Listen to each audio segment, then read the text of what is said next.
Good afternoon and welcome to the William G. McGowan Theater here at the National Archives. I'm David Ferriero, the Archivist of the United States, and it's a pleasure to have you with us, whether you're here in the theater or joining us on Facebook or YouTube.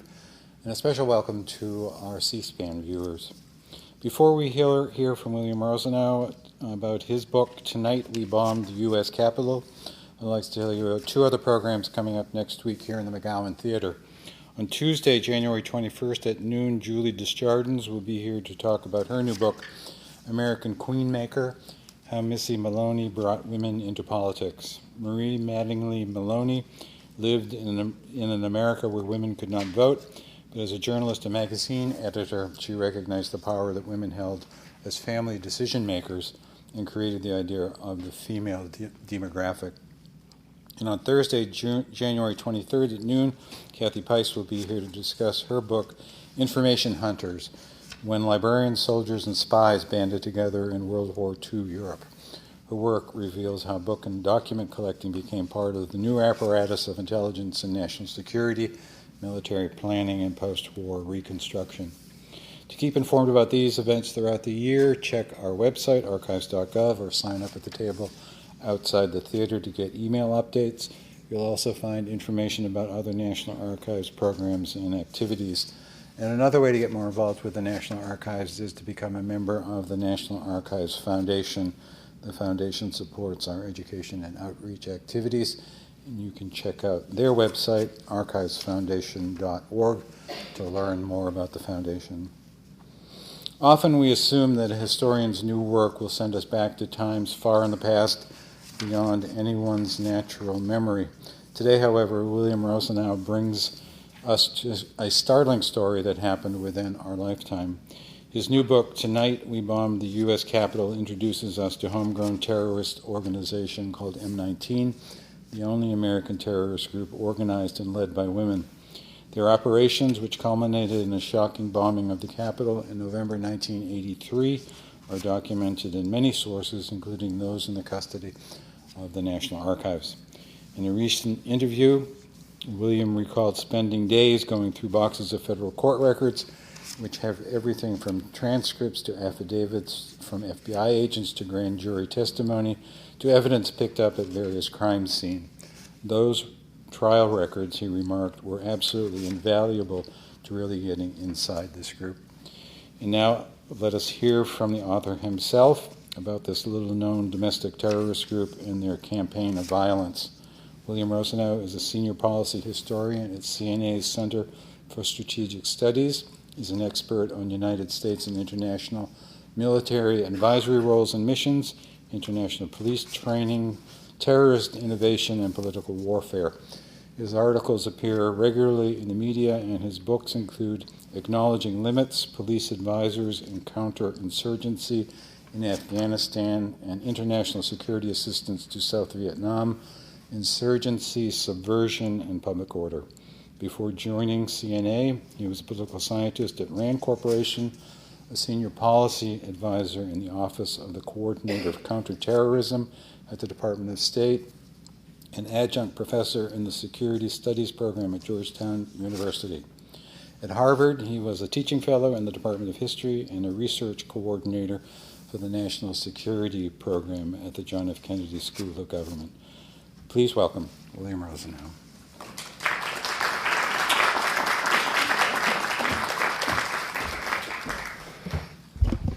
Well, thank you very much for that kind introduction, and thank you all for coming out today. I want to start off by giving a shout out to the National Archives and Record Administration. As the Archivist of the United States pointed out, the court records, among other things, that I had access to, thanks to the professional men and women of the National Archives branches in Boston, Philadelphia, and New York, I was able to delve deeply into this group. One of the fascinating things that I uncovered, or many fascinating things, just how important these court records are, these federal court records are for the understanding of terrorism and political violence, at least in those cases where it wound up with prosecutions. And I've never gotten a solid answer to this, but terrorism researchers have tended to ignore these court records. But they go far beyond transcripts. And even, I suppose one of the most just valuable things were the items entered into as evidence. So internal documents from the group, diagrams, bomb-making plans, just incredible stuff. And so again, it's a tremendous honor to be here today at the National Archives. And again, I salute the men and women who are the professional backbone of this organization. Absolutely invaluable to me and to many other historians. So my guess is that most of you haven't had a chance to read my book yet, having just come out last week. So if you'll indulge me, I'd just like to read a few brief passages from the introduction to kind of to set the stage and to hopefully prompt your questions and comments during the second half of today's program. So in 1981, President Ronald Reagan announced that it was morning in America. He declared that the American dream wasn't over, far from it. But to achieve that dream, the United States needed to lower taxes, shrink the size of government, and flex its military muscles abroad. Some called the program the Reagan Revolution. Meanwhile, a tiny band of American-born, well-educated extremists were working for a very different kind of revolution. They'd spent their entire adult lives embroiled in political struggles, protesting against the Vietnam War, fighting for Black, Puerto Rican, and Native American liberation, and opposing what they called U.S. imperialism, that is, U.S. military aggression, political domination, and economic exploitation. Many of them had been close to or involved in the violent far-left scene during the late 1960s and early 1970s. They were part of the so-called Generation of 1968, a worldwide cohort that embraced drugs, sex, rock music, and revolutionary politics with equal enthusiasm. The journalist Jeffrey Toobin writes, and I quote, "In the 1970s, a militant revolutionary ethos took hold in a substantial part of the American counterculture. To a degree that is almost unimaginable today, the bomb became a common mode of American political expression," close quotes. And perhaps the most notorious group operating on the far left fringes of the American political landscape was the Weather Underground, which was responsible for dozens of bombings of government buildings and other targets during the 1970s. By the late 1970s, Weather was defunct. The leadership, exhausted from nearly a decade on the run, surfaced from the underground, and those wanted on criminal charges surrendered to the authorities. And I'll just add parenthetically, so I was at Columbia as an undergraduate in the late 1970s. I know I'm dating myself. But at the time, these weather people who were living, many of whom had been living on the Upper West Side, started to surface, and it was a huge, huge news story. And so it got me kind of fascinated to think, oh, well, was I standing online with them at a chock full of nuts? Was I passing them in the street? Were they, just hiding in plain sight? And I think they probably were, but that helped spark my interest in terrorism and political violence. Many other Vietnam-era radicals also called it quits and returned to graduate school, started careers, and re-entered ordinary American life. But pockets of militancy remained. In certain parts of New York, the Bay Area of California, in Chicago, in Austin, Texas, and elsewhere, a revolutionary sensibility still smoldered and sparked, as one militant recalled. The Weather Underground was gone, but these militants and a few others decided to continue the struggle and to do so by any means necessary. As another veteran radical recalled, and I quote, "We lived in a country that loved violence. We had to meet it on its own terms," close quotes. In 1978, militants created a new organization to wage a war against imperialism, racism, and fascism. They called their new revolutionary formation the May 19th Communist Organization, a name derived from the birthday shared by two of their ideological heroes, Malcolm X and Ho Chi Minh. May 19th was unique. Unlike any other American terrorist group before or since, May 19th was created and led by women, many of whom were self-described lesbians. And I'll talk about that later on. Women picked the targets, women did the planning, and women made and planted the bombs. They created a new sisterhood of the bomb and the gun. They were intellectuals, but also warriors, with the purported science of Marxism-Leninism serving as their infallible guide.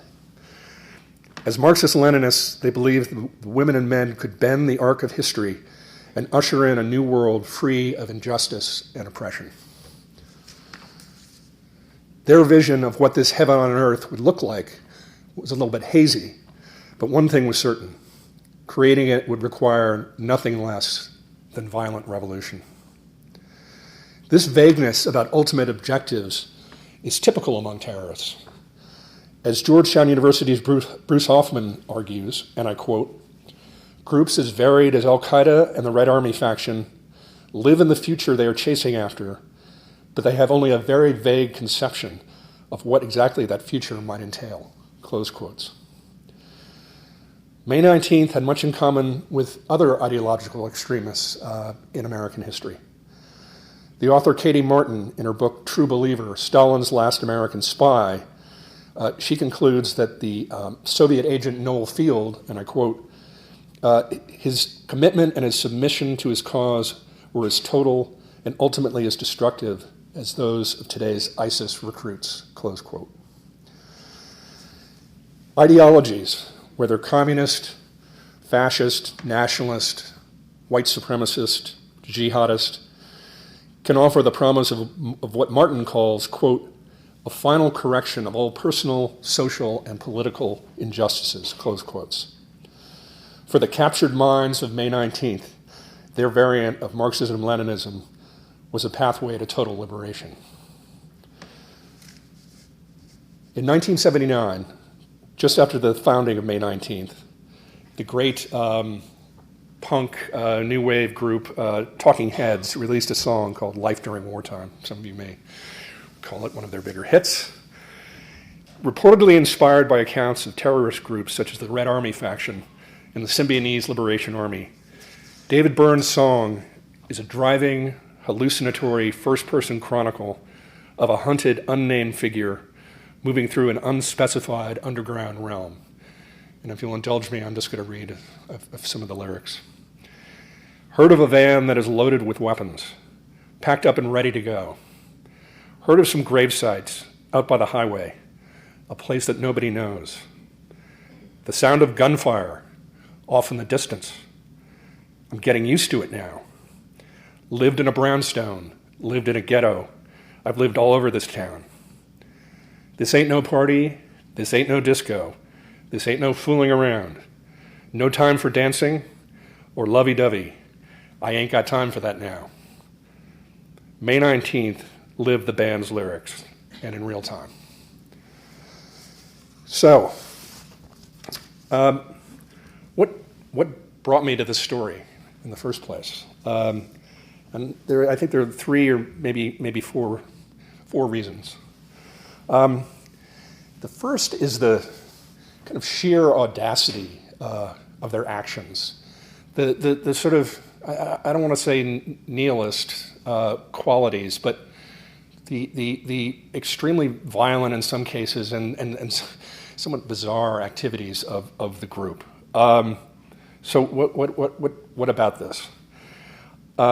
During the period from 1979 to 1981, May 19th was very involved with other radicals, most notably veterans of the Black Liberation Army and the FALN, the Puerto Rican separatist group. And May 19th women participated in armored car robberies and bank robberies that netted about $1 million, which is about $3 million in today's dollars. So some real money. May 19th was part of one of the most infamous armed robberies in American history. I don't think I'm overstating that. The notorious October 20th, 1981 Brinks robbery in upstate New York in Rockland County that left 2 police officers dead and one Brinks guard was killed as well. And in one of those just sort of bizarre turns of fate, the wounded Brinks guard, who was shot with an M16, and his arm was nearly severed by the round, wound up continuing to work for Brinks, and in almost 20 years and 1 month later, he was in Lower Manhattan supervising the delivery or the collection of some $9 million in currency from Wells Fargo. And he was in the basement of one of the Twin Towers. And police ordered him out. He called his dispatcher and said, I'm told to get out. And that's the last that anyone ever heard of him. So not perhaps meaningful in any great sense, but an interesting or sad irony of history. So, and what else? Well, May 19th was involved in 2 of the biggest prison breakouts, or most significant politically oriented prison breakouts of the 20th century. So, their first was in 1979.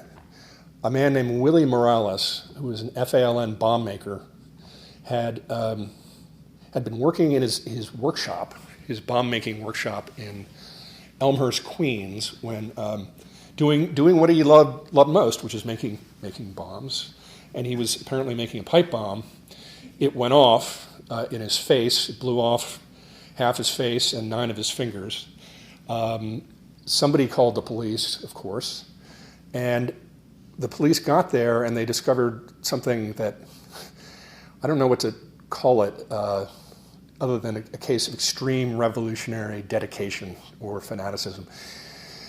Apparently, they found blood on one of the knobs on the gas stove, and the police concluded that he had dragged himself after being wounded to the stove and turned on the gas with his mouth, hoping to fill the apartment, and then have some cop light a cigarette and set the place off. So he was an extremely formidable and committed militant or terrorist. The FBI said, rather than allowing his digits to be sewn back on, because they were able to find most of them, they kept them as evidence. And so he wound up in the prison hospital at Bellevue in New York, waiting for a pair of artificial hands. And he just got tired of waiting. So a plot was hatched involving his lawyer, some members of the Black Liberation Army and FALN, and some of the May 19th women, about 18 people involved total, to spring him. So this man, Willie Morales, was able to, he got some bolt cutters that were smuggled in by his lawyer under her skirt. He was able to somehow use his stumps to snip the screen, the fairly light screen that was covering the window in his prison ward room. And he was able to lower himself out the building several stories with an improvised rope made out of ace bandages.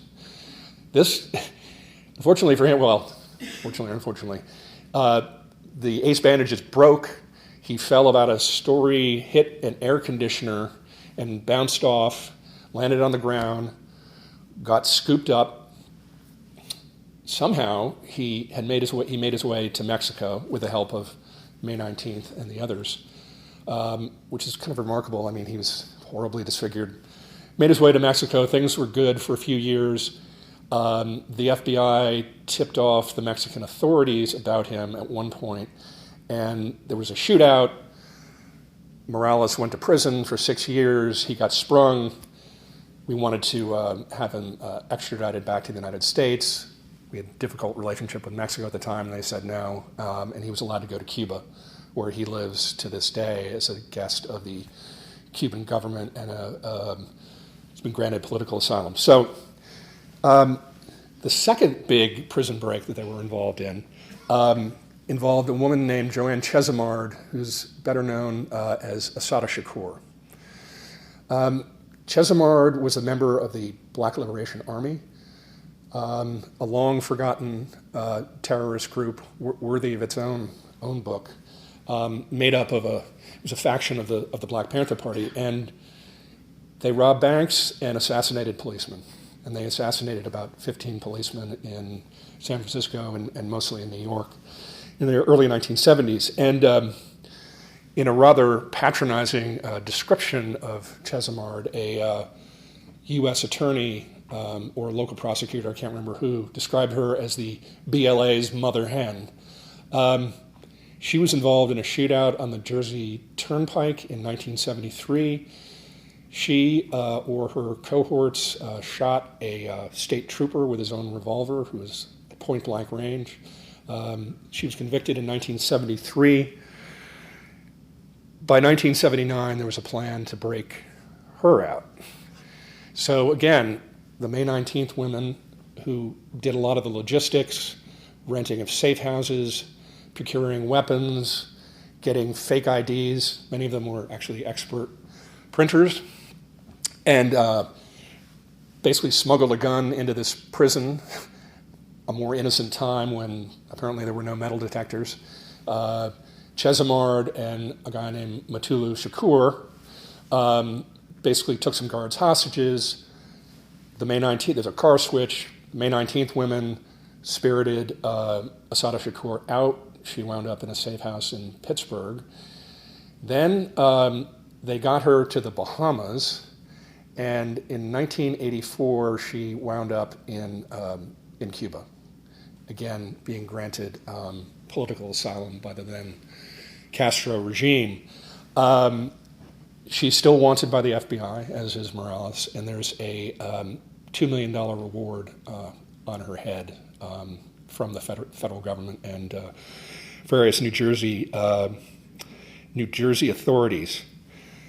So that was sort of one piece of May 19th. The second piece, of their campaign really began in 1983.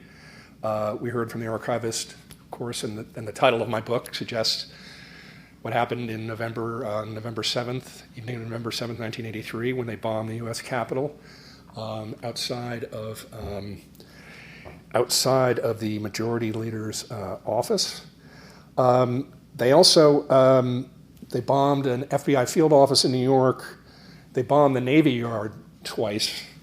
Other targets, the Israeli Aircraft Industry Association in New York, the South African Consulate in New York, and the Patrolmen's Benevolent Association in New York. And all of this was to protest things as varied as the U.S. invasion of Grenada, apartheid in South Africa, the occupation of the West Bank and Gaza, and the U.S. backing for the Contras and the regime in El Salvador.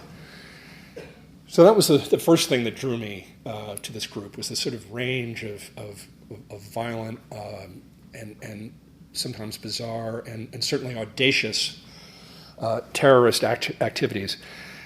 And the second thing that drew me were the personal stories of the participants, of the women themselves, and to some degree the men. There were a couple of men in the inner circle.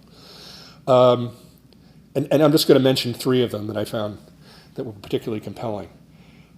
Marilyn Buck, she was the daughter of a veterinarian turned Episcopal priest in Austin, Texas, where she was brought up.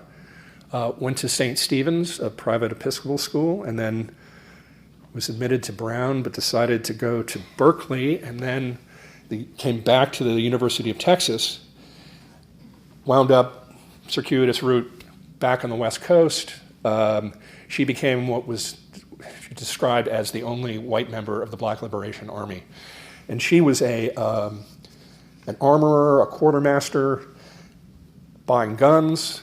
She was a nice white Episcopal gal from Texas, less likely to raise suspicions than the militants of the BLA, so she was able to buy weapons in multiple states. She got picked up in 1973 for buying 1,000 rounds of ammunition using a fake ID, which was a federal offense. She gets sent to the women's federal prison in West Virginia. And again, this was a perhaps simpler and more innocent time. Federal prisoners at that time were allowed furloughs.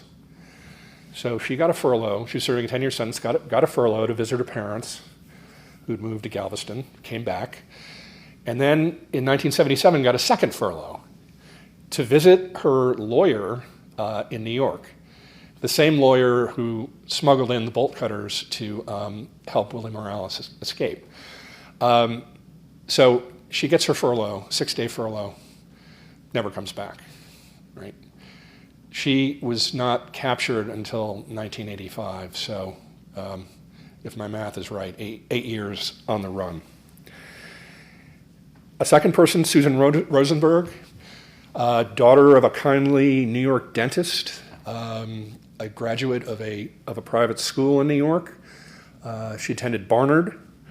A fascinating character in her own right. She's got some memoirs, came out a few years ago. Like many memoirs of former terrorists, pretty light on the operational details, the things that we terrorism researchers tend to be interested in. Interestingly, she was pardoned in 2001 on the same day, as the last day of President Clinton's administration, the same day that he pardoned the notorious fugitive financier Mark Rich. She got a pardon, and due in part, one of her staunchest advocates was someone who's been in the news many, many times, Alan Dershowitz, but also of none other than Jerry Nadler. Again, one of those just strange coincidences. I'm not sure it means much of anything, but fascinating to go through these documents and see letters written on her behalf to the White House counsel from people like Elie Wiesel and so on. The third person who really piqued my interest was, and perhaps the most fascinating of all, at least for me, was Judy Clark. And Judy Clark was a classic red diaper baby. Her parents were high-level functionaries in the Communist Party of the United States. She grew up in the warm embrace of the party, which had tons of social activities, summer camps. She would go to these hootenannies out in lakeside hootenannies in Connecticut. She loved the party. Amazingly, she spent the first few years of her life in Moscow, where her father was employed as the Daily Worker correspondent, the Daily Worker being the Communist Party's daily newspaper. The parents came back from Moscow having looked into the yellow-eyed, pockmarked face of Stalinism and decided that they were done with the party. Judy kept the faith, and Judy was extremely bitter toward her parents for having left the party. Her father, who went on to be, he remained a man of the left, a democratic socialist. He was very involved in Dissent magazine. And when Judy was kicked out of the University of Chicago for rioting in 1968 or 1969, rioting and occupying an administration building, he was able to persuade the great literary critic Irving Howe to intervene with the great novelist Saul Bellow, who was a major presence at the University of Chicago, and get Bellow to try to intervene with Edward Levy, the president of the University of Chicago and future Attorney General. And so Bellow talks to Levy and says, can't you rescind this? Can't you let her come back? And Levy says, no, she's a bad one. So she spent 35 years, more than 35 years in prison in connection with the Brinks robbery. She was sentenced to 3 consecutive 25-year to life sentences for second-degree murder, basically not eligible for parole. That was until 2016 when the governor of New York, Andrew Cuomo, spent an hour with her and decided to commute her sentence, which meant she became eligible for parole. And the first time she was up, she didn't get it. She got sprung in April of this year. So after 37 years, Judy is a free woman. So just to kind of wrap things up here, I wanted to talk about the third thing that attracted me to this story. There were many other things. The fact that, not the sexuality of the women involved, but the fact that they saw as one member of the group, Laura Whitehorn, said, "My lesbianism made me a better anti-imperialist."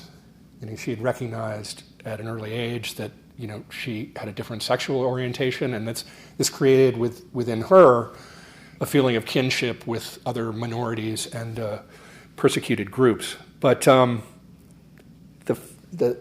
think the most important reason ultimately was a desire to kind of excavate our own history, right? To recover our own past. And what do I mean by this? Well, sort of 9/11 aside, Americans have been quick to forget or never remember, in fact, the violent political extremism that's been part of the past 400 years of the American experience. For example, how many of us give any thought to the terrorist attack on the Alfred P. Murrah Federal Building in Oklahoma City on April 19th, 1995? How often is that commemorated? This bombing, those of you will recall, by a pair of white supremacists, killed 168 people, including children, and wounded 680 more.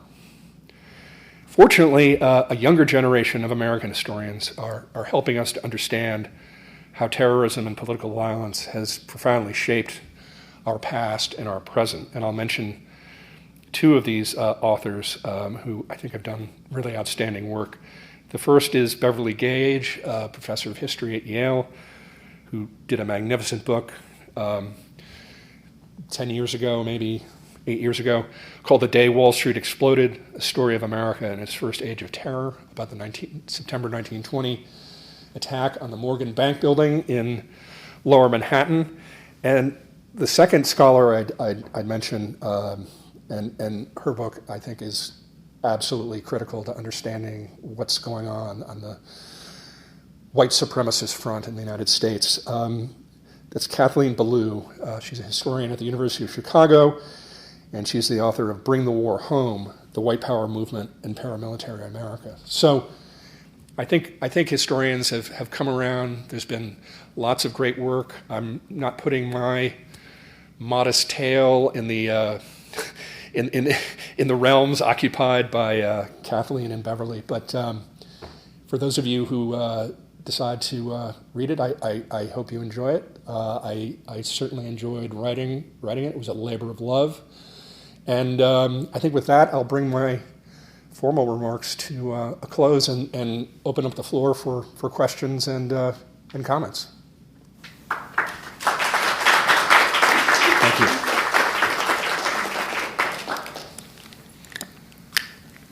Yes, sir. Thank you for the talk. Just a couple things that maybe you could elaborate. I'm sure it's in the book. As far as patterns, you talked about the Oklahoma bombing. This obviously was prior to that or around different circumstances. What's unique, obviously, is that you're talking majority-wise women, and why specifically something related to a sexual orientation. But if someone was to say, "Hey, I'm recruiting in Berkeley," what would be is there psychological things that were looked at these characters? Were there psychiatric issues?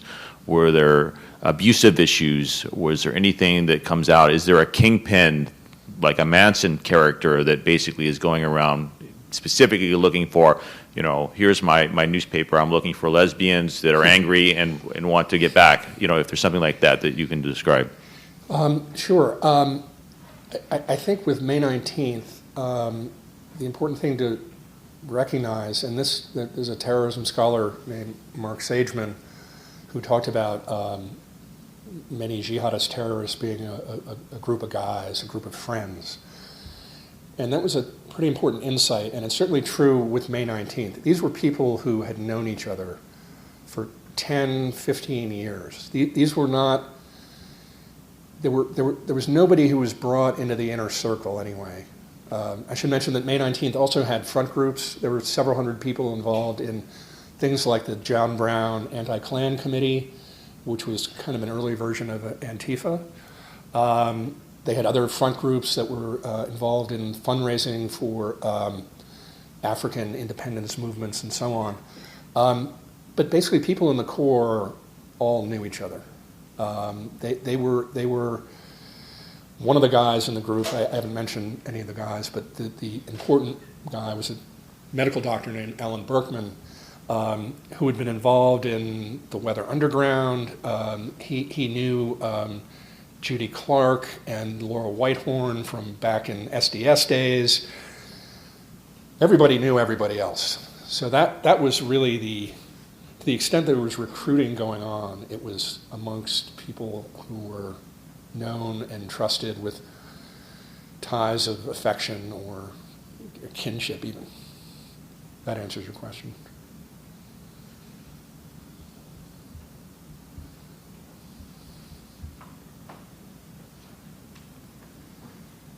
So I must have been out of touch. Did the bomb go off in the U.S. Capitol? Where was it? It went off on the second floor. It went off about 11:30 at night. The Senate was not in session, but it could have been. Interestingly, so it created about $1 million worth of damage. Blew massive, huge crater in the wall. It also, and again, this is one of those interesting ironies, or maybe interesting only to historians, but it managed to shred the portrait of John C. Calhoun, the notorious theoretician of slavery and the Confederacy, who the great historian Richard Hofstadter referred to as the Karl Marx of the master class. So as an added dividend from this bombing, the group was able to unintentionally shred this portrait of an arch white supremacist. His college at Yale was renamed a couple of years ago. So yes, it definitely went off, and it was a sophisticated device. It was powerful. At first, well, they issued a communique using the name the Armed Resistance Unit, and they used they always did a communique after one of their actions, and they used a variety of different names. So Red Guerrilla Resistance, Armed Revolutionary Unit, and that was for two reasons. I think it was to try to throw off the authorities, to make them think there were multiple groups, but it was also to sort of, as a piece of agitprop, right, as a way to sort of suggest that there's a bigger movement out there to the general public. And it was only through the meticulous work of the FBI lab down in Quantico that they were able to figure out that they picked up the scraps from all of these bombs and then eventually figured out there was a signature. I had to learn more than I ever want to know about explosives in writing this book, but bomb makers have signatures, and they figured out, the FBI was able to figure out that basically one person had made all of these multiple bombs. So that was a key break in the case, but it certainly went off. Thanks. Bill? Oh, Hi. yes. So I'm curious, in your interviews with the surviving members of May 19th, how open were they with you about their motives and operations, and if they weren't, why you think they're withholding information? And then are the surviving members, are you aware, are they still in touch with each other? Do they still share same sympathies, or are they not? After trying for roughly a year and a half to reach the surviving members, and also people who are in above ground front groups, I was ultimately unsuccessful. I did have some correspondence with Judy Clark, but as she was up for parole, she said, I really can't say anything. I'm up for parole, which I understand. I tried the old reporter's trick of, this is a chance for you to tell your side of the story and to get your message out and to, record it for posterity, et cetera, et cetera. That went nowhere. The only other response I got was from the second male. His name was Tim Blunk, who was part of the Inner Circle. And he sent me this email. It said, Dear Dr. Rosenau, having read your biography, what in the world makes you think I'd ever speak with you? Sincerely, Timothy Blunk. Good on him. He's absolutely, I admire that. I don't think they would have had much to share with me, and I think that's for a variety of reasons. I think they have given interviews, but always to very sympathetic academics and journalists and fellow activists. So I'm pretty convinced that they saw me, Rand, CNA, Defense Department, State Department saw me as one of the bad guys. I tried to be fair in this book. I worked really, really hard. I don't have sympathy for May 19th, but I guess I have empathy, if that's the right term. I tried hard to be fair and balanced and to weigh the evidence and to test different hypotheses. So I think I was fair. What would have happened, and I was asked, I was giving a talk up in New York last week, and it was a sort of Davos style thing, and my interlocutor, who was Professor John Jay, he asked me a great question. He said, well, if you could sit down with them and have a drink, what do you think you'd talk about? It's a good question. And I think if they had agreed to talk to me, I have the suspicion it would be a lot of the same stuff, the same kind of political discourse. I'm very familiar with that.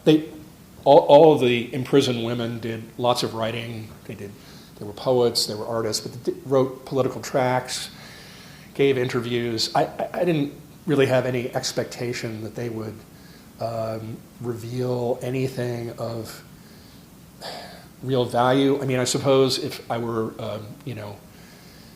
a professional writer of nonfiction, I might be able to, create the scene where we're in the cafe and somebody's smoking a cigarette and someone breaks out in a sweat or whatever, and have those kinds of nice details. But ultimately, in terms of interviews, the most valuable source, and again, it's one-sided, but were these FBI special agents who had worked these cases. And yes, they had very strong opinions, but as I discovered, maybe, probably not as true nowadays when it's all digital, but when FBI special agents or NYPD detectives, who I also interviewed, would leave their jobs and retire, and these guys were long retired, they would bring stuff with them. So they had photographs of the bomb sites, they had just incredible stuff to share with me. So that was also extremely valuable. But a long-winded way of saying, yeah, I didn't talk to them. I think, for the second part of your question, I think they are in touch with each other, because some of the people I used, or some of the people who served as sort of, not proxies, but entrees to the group, some of those people kind of suggested that the surviving members had sort of discussed this, and they had absolutely no interest in participating.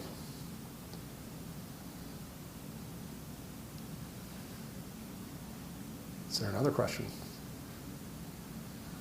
Well, let me, since I have a few moments, let me ask a question of myself. And this was something that someone asked me during another talk, and the question was, what was the one question that you were unable to answer during the writing of this book, which I thought it's a great one of an interviewer ever interviewing a writer. And one of the questions was, how far were they willing to go ultimately in their use of violence? Now, they didn't, during the Brinks robbery, they didn't pull triggers, but they were getaway car drivers and, deeply involved as participants in that deadly failed bank robbery. And in their communique after the Capitol bombing on November 7th, 1983, they said explicitly, well, tonight we chose not to kill any senators. We decided to attack an institution of imperialism, but, and I'm paraphrasing here, don't think that you're safe. Okay? They ultimately didn't go on to conduct lethal bombings, but my question to myself was, how far, though? Could they have gone farther? And you start looking into their reading, being intellectuals, of course, they're constantly writing tracts and screeds, and which is probably pretty bad terrorist tradecraft.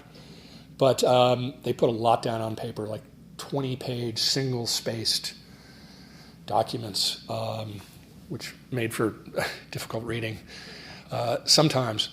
But toward the end, I came across a couple of documents where they talked about how the time was right for selective assassination of prosecutors, of policemen, of politicians, of Henry Kissinger.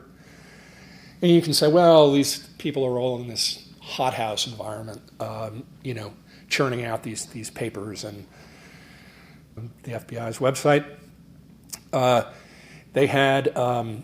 they were wearing disguises. They had 9mm pistols, fully loaded, chambered round, and they had storehouses that were uncovered after the arrests. And in these, there were sort of storage lockers and things like that. So what did they have in these lockers? Well, hundreds and hundreds of pounds of TNT, which was in pretty bad shape. I've learned more about Hercules, Unigel, Tamp-Tight dynamite than I really ever expected. But nitroglycerin was weeping out, making it extremely dangerous. But thousands of rounds of ammunition, detonation cord, blasting caps, and dozens of small arms. Fully automatic Uzis, lots of 9mm pistols, as I said, thousands of rounds of ammunition, and thousands of blank Social Security cards, driver's licenses, DEA cards, FBI cards. And so you have to ask, it's like, well, why do they have all this stuff? This isn't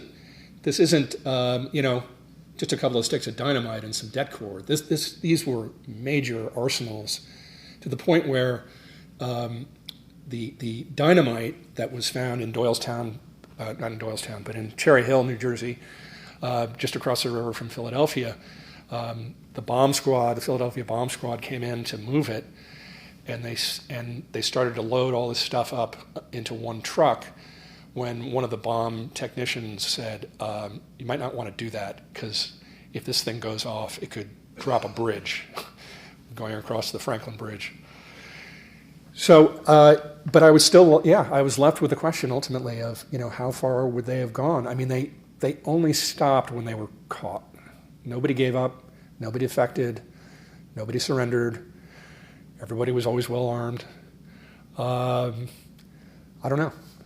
I don't think I could I don't think that question could be answered except by the participants, and they're not talking.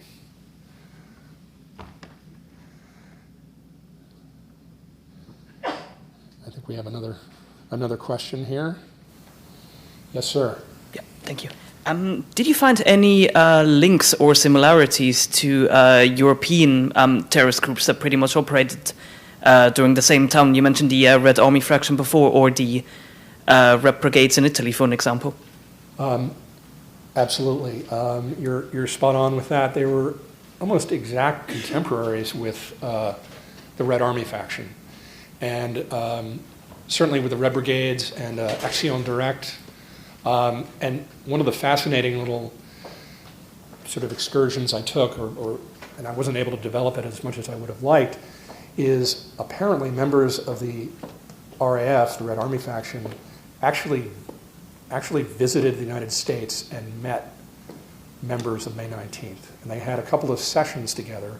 This is according to FBI documents. I have no independent verification, but a couple of different documents talk about this. And it's interestingly, the Red Army faction, which definitely was more lethal, certainly in the 1980s, but also a tiny band of people who were alienated from even the extreme left of German politics.